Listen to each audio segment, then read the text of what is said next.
Mau ngapain?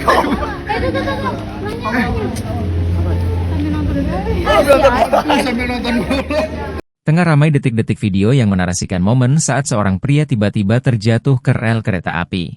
Hal itu kini ramai usai diunggah di sosial media, salah satunya akun Instagram @unikinfold pada Rabu, 20 November 2024. Terlalu fokus nonton timnas di handphone, pria ini tak sadar sampai jatuh ke rel kereta, tulis keterangan pada unggahan.